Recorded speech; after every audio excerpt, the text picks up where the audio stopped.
Salve saudara-saudariku yang terkasih, pada kesempatan ini saya mau membahas satu pertanyaan dari seorang umat. Pertanyaannya begini, salam kenal Romo, saya VN, Katolik. Saya ikuti beberapa video katekese Romo di kanal YouTube. Saya pikir begini, jika di antara pasutri sudah tidak ada kecocokan lagi, maka pasutri itu tentu terpaksa berpisah dan bercerai. Artinya seharusnya mereka diperbolehkan membatalkan pernikahan. Apalagi sang suami, seorang Katolik, sudah menemukan pasangan baru dari Protestan. Namun ketika sang suami ini mengajukan anulasi, malah tidak segera dikabulkan oleh tribunal keuskupan. Hanya disuruh menunggu dan menunggu, seperti tak peduli. Ini yang saya saksikan, alangkah kecewanya. Akhirnya mereka menikah di gereja Protestan. Romo Postinus, apa tanggapan Romo terkait kasus perkawinan seperti ini? Shalom dari VN melalui medsos.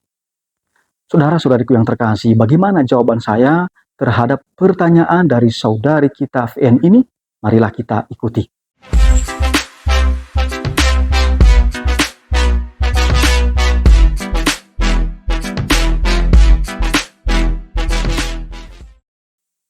Saudari VN yang baik dan diberkati Tuhan, terima kasih atas sharing pengalaman dan pertanyaan Anda. Ada beberapa tanggapan saya terkait kasus perkawinan yang Anda bagikan ini. Pertama, kalau kita mendengarkan suatu masalah perkawinan, ada baiknya kita menanggapi secara dewasa dan bijaksana. Jangan sampai kita menyalahkan pihak lain dan membenarkan pasutri yang tidak setia dalam ikatan perkawinan.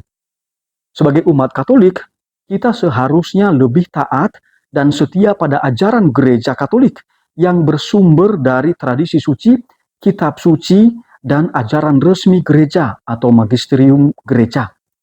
Hal ini sudah ditegaskan dalam kitab hukum kanonik, Kanon 750.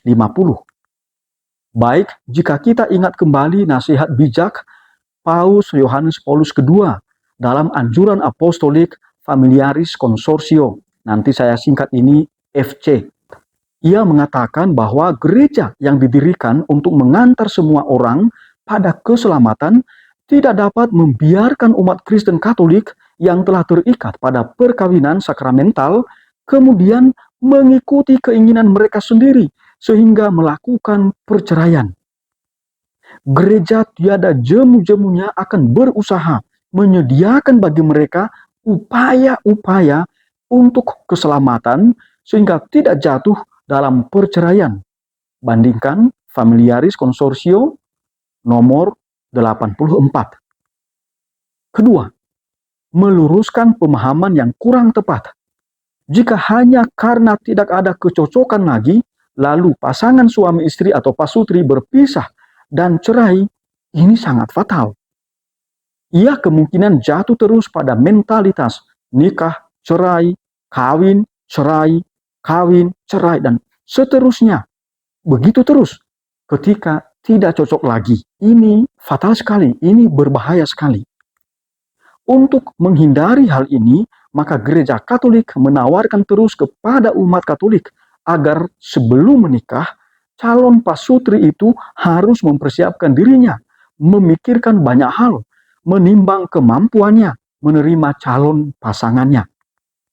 Ketika sudah memutuskan untuk menikah, maka mesti berjuang setia dalam untung dan malang, waktu sakit dan sehat. Pendeknya, dalam segala kondisi kehidupan. Komitmen semacam ini sudah dinyatakan oleh pasutri dalam janji perkawinan mereka di hadapan Allah melalui kehadiran pastor, saksi, dan umat yang hadir.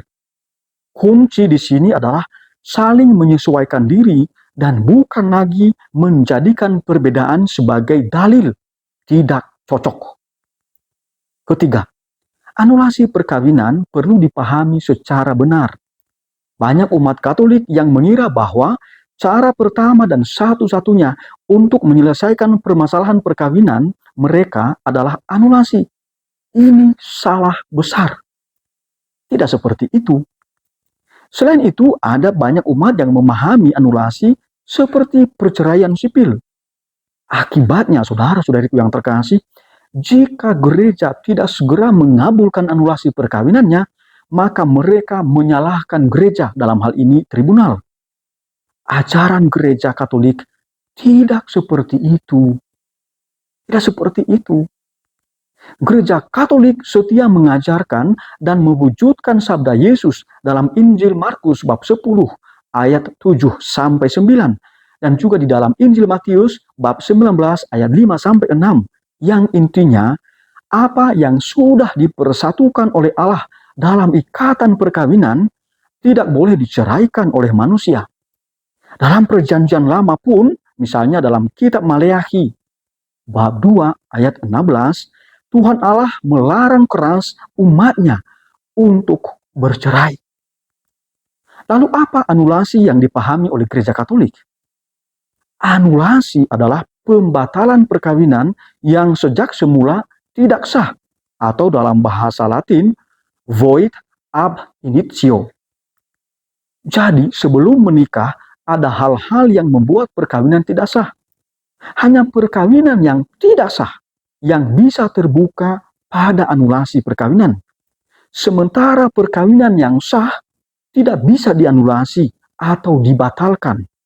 Walaupun tidak cocok lagi, tidak bisa. Karena perkawinannya itu sah. Jadi anulasi itu hanya terbuka kemungkinan pada perkawinan yang tidak sah. Itu sebabnya kendati pasutri telah bercerai secara sipil, ikatan perkawinan mereka belum tentu dapat dianulasi. Dalam beberapa kesempatan, saya memberikan ilustrasi tentang anulasi itu agar mudah dipahami. Misalnya dalam pertandingan sepak bola, ada pemain yang offside. Namun pemain ini tetap menggiring bola hingga menendangnya ke gawang. Bola tentu gol. Tetapi wasit menganulir gol itu karena sudah offside. Demikian halnya dengan anulasi perkawinan. Jika pasutri, bisa salah satu atau keduanya, sebelum menikah sudah offside, maka kendati perkawinan itu sudah dilangsungkan, akan terbuka kemungkinan untuk dianulasi. Ingat, terbuka kemungkinan untuk dianulasi, dan bukan pasti bisa dianulasi. Jika ada perkawinan yang tidak sah, maka solusi pertama adalah disahkan. Jika tidak mungkin disahkan dan tidak mungkin pula dipulihkan hidup bersama mereka, nanti bisa kita baca Kanon 1675, barulah terbuka kemungkinan untuk diselesaikan dengan jalur anulasi. Sekali lagi kami tegaskan bahwa hanya perkawinan yang tidak sah yang terbuka pada anulasi perkawinan. Sementara perkawinan yang sah tidak mungkin dianulasi. Ada beberapa penyebab suatu perkawinan tidak sah, antara lain kurang umur, terikat perkawinan terdahulu, beda agama, tapi bukan beda gereja, tapi beda agama. Impotensi dalam arti tidak mampu sama sekali untuk melakukan persetubuhan, bukan lemah syahwat, tapi sama sekali tidak mungkin dan tidak bisa melakukan persetubuhan. Terikat hubungan darah, hubungan adopsi, pernah menerima tabisan suci, pernah mengucapkan kaul kekal publik kemurnian. Selain hal-hal di atas, perkawinan juga tidak sah jika terjadi ketakutan berat, dipaksa menikah, tertipu, kekurangan dalam penggunaan akal budi, menderita cacat berat dalam diskresi, memiliki mental disorder atau masalah psikis dan seksual, pura-pura menikah atau simulatio, meniadakan atau menolak salah satu dari unsur hakiki perkawinan. Sekarang yang fenomenal, salah satunya adalah child free atau menolak kelahiran anak, meniadakan ciri esensial hakiki perkawinan, dalam arti monogami dan sifat tak dapat diputuskan atau indisolubilitas, dan cacat tata perayaan perkawinan. Penyebab-penyebab perkawinan tidak sah ini harus sudah ada sebelum menikah, kendati semakin nyata setelah menikah. Saudara-saudariku yang terkasih, jika kita amati soal tidak cocok lagi, tidak termasuk penyebab tidak sah suatu perkawinan. Dari paparan di atas, maka hakim tribunal keuskupan pasti tidak mengabulkan permohonan anulasi jika tidak ada dasar anulasi perkawinan atau tidak ada caput nullitatis matrimoni. Saudara-saudariku yang terkasih, itu saja jawaban saya terhadap pertanyaan dari saudari kita VN ini. Tuhan memberkati. Amin.